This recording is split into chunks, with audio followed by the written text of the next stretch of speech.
Lebih dari seabad lalu, Titanic menabrak sebuah gunung es dan tenggelam ke dasar Samudra Atlantik. Dari 2.240 orang di atas kapal, hanya sekitar 700 selamat. Sejak saat itu, tragedi tersebut tak henti-hentinya menjadi topik berbagai film, dokumenter, dan buku. Dan meskipun sudah banyak yang kita ketahui tentang kapal itu dan orang-orang di atasnya, kita hampir nggak tahu apapun tentang gunung es yang bertanggung jawab atas bencana itu. Terutama tentang ukurannya. Tapi mungkin kita bisa menemukan beberapa petunjuk. Titanic dibangun oleh perusahaan White Star Line sebagai bagian dari armada kapal penumpang baru. Saat itu, Titanic adalah kapal terbesar yang pernah dibangun. Dan itu sesuai dengan namanya. Panjang kapal itu 270 meter, setara dengan 2,5 lapangan sepak bola yang dijajarkan. Dan tingginya 53 meter, hampir sama dengan 10 jerapah yang berdiri ditumpuk.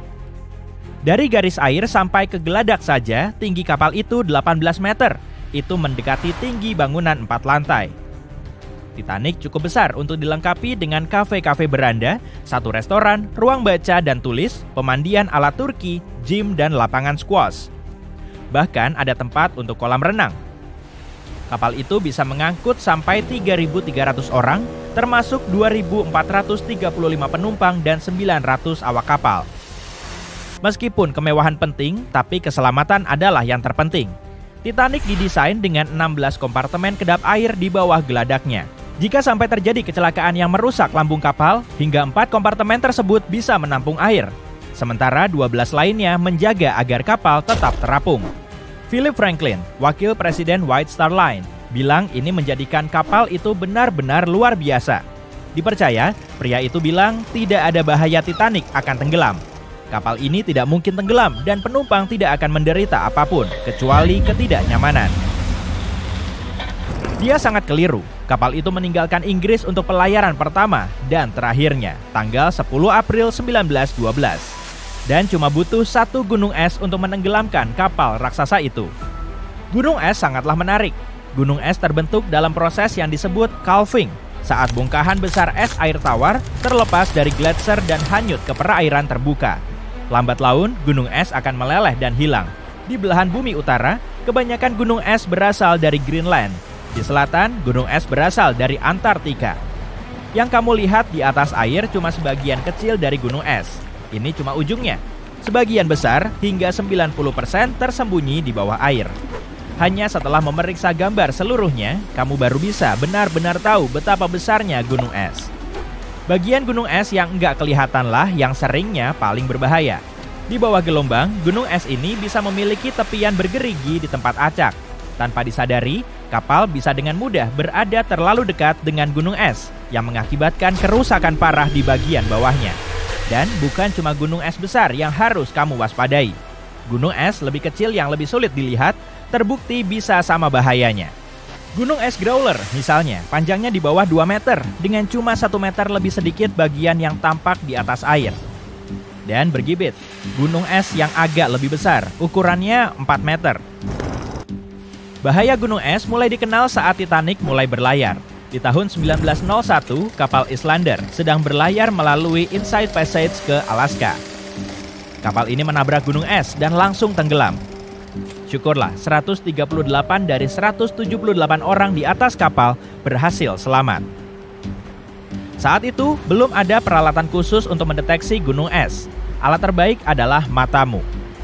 Dari tempat pengamatan khusus di atas kapal yang disebut sarang gagak, 2 awak kapal harus mengamati laut dan mengawasi adanya potensi bahaya. Sarang gagak berlokasi di bagian depan kapal, 15 meter di atas geladak. Tempat ini menempel ke tiang kapal.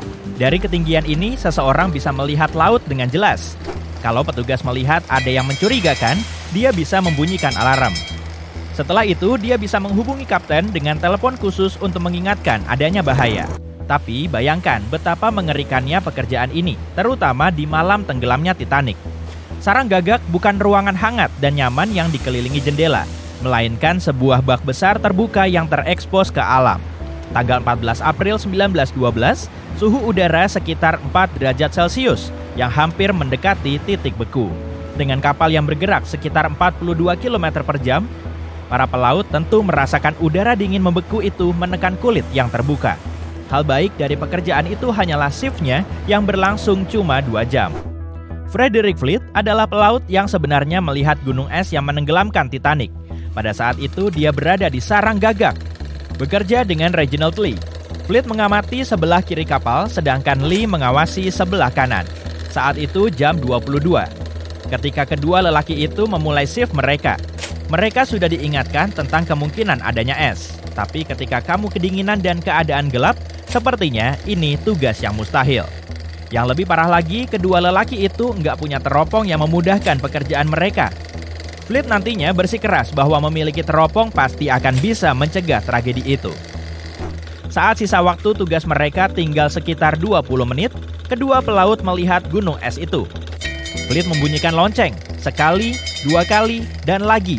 Lalu dia menelepon anjungan untuk memberitahu awak kapal. Pada awalnya, telepon itu sepertinya tepat waktu. Mesin kapal membalik dan kapal laut besar itu berhasil membelok. Tapi nggak cukup untuk menghindari gunung es. Es menghujani geladak kapal. Gunung es merobek lambung kapal dan air masuk. 2 jam 40 menit kemudian, Titanic lenyap.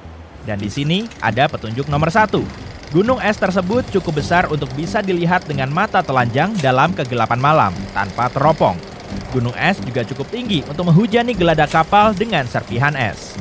Karena hal ini terjadi lama sebelum masa media sosial dan smartphone, tak seorang pun di atas kapal yang memfoto atau merekam kejadian itu. Jadi, tentu saja kita nggak punya rekaman gunung es yang sebenarnya. Tapi kemudian ada foto-foto yang kemungkinan merupakan gunung es itu. Kapal SS Prince Adalbert sedang berlayar di dekat area itu di pagi hari tanggal 15 April 1912. Pramugara di kapal itu belum mendengar apa yang terjadi terhadap Titanic. Tapi ketika dia lihat ada gunung es terhanyut, dia merasa harus memfotonya. Kenapa? Ada segaris cat merah di sepanjang bagian bawah gunung es itu, yang mengindikasikan kemungkinan ia telah bertabrakan dengan sebuah kapal dalam rentang 12 jam sebelumnya. Foto kedua diambil dari sebuah kapal bernama Minia, yang dikirim ke area itu untuk mencari puing-puing tabrakan itu. Kapten de Carteret bilang bahwa di antara reruntuhan dia cuma melihat satu gunung es. Dia juga melihat adanya goresan cat merah di atasnya. Dari foto-foto dan cerita para saksi, laporan surat kabar memperkirakan tinggi gunung es itu antara 15 meter sampai 30 meter dan panjangnya 30 meter sampai 61 meter. Itu petunjuk nomor 2. Gunung es yang menabrak Titanic mungkin memulai perjalanan lautnya dari pantai Greenland ke Selat Davis melalui Teluk Baffin. Dari sini, ia pasti telah meluncur melalui Laut Labrador dan akhirnya sampai di Samudra Atlantik. Dan itu sendiri sudah sangat impresif. Gletser-gletser di Greenland tiap tahun membentuk antara 15.000 sampai 30.000 gunung es. Sebagian berukuran kecil, sebagian yang lain besar. Dari ini semua cuma 1% yang benar-benar bisa sampai ke Samudra Atlantik. Yang lain cuma meleleh sepanjang perjalanan. Kita tahu suhu Samudra Atlantik di mana Titanic tenggelam sekitar minus 2 derajat Celcius. Itu di bawah titik beku. Bagi manusia, ini akan menyebabkan radang dingin atau hipotermia. Tapi sebenarnya, bagi gunung es, suhu itu terbilang hangat. Kebanyakan gunung es cuma bertahan selama 2-3 tahun di Atlantik Utara. Perlahan-lahan meleleh ke perairan yang lebih hangat. Berdasarkan hal ini, kemungkinan gunung es Titanic meninggalkan Greenland tahun 1910 atau 1911 dan meleleh sepenuhnya di akhir tahun 1912 atau 1913. Tapi karena ia sampai ke Samudra Atlantik dan berhasil menyebabkan kerusakan penting terhadap kapal, kita memperoleh petunjuk nomor 3. Kita nggak akan tahu pasti ukuran gunung es pada peristiwa itu, tapi kita jelas tahu bahwa itu pastinya bukan jenis growler atau bergibit.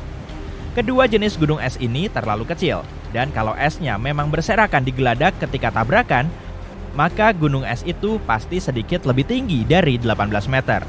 Perkiraan dari berbagai surat kabar mungkin mirip seperti yang akan kita dapatkan. Gunung es yang menenggelamkan Titanic memang tangguh, dan sampai sekarang gunung es masih menjadi ancaman. Baru tahun 2007 lalu, kapal pesiar Explorer menabrak sebuah gunung es dan tenggelam di Laut Weddell, Antartika. Syukurlah semuanya selamat. Patroli es internasional dibentuk tahun 1914 mengikuti tenggelamnya Titanic. Organisasi ini masih beroperasi hari ini yang terdiri dari berbagai perwakilan dari beberapa negara. Dengan pemakaian pesawat udara dan radar, patroli itu berusaha menemukan dan melacak gunung es besar, menyediakan informasi bagi siapa saja yang membutuhkannya, dan mencegah terjadinya lebih banyak tragedi laut. Seberkas sinar listrik menembus kegelapan di atas perairan tenang Samudra Atlantik. Titanic dengan tenang bergerak melewati gelombang. Para penumpang sedang tidur ketika tiba-tiba satu bentuk putih berukuran raksasa tersorot berkas sinar. Gunung es nahas ini nyaris membelah bagian samping kapal legendaris tersebut.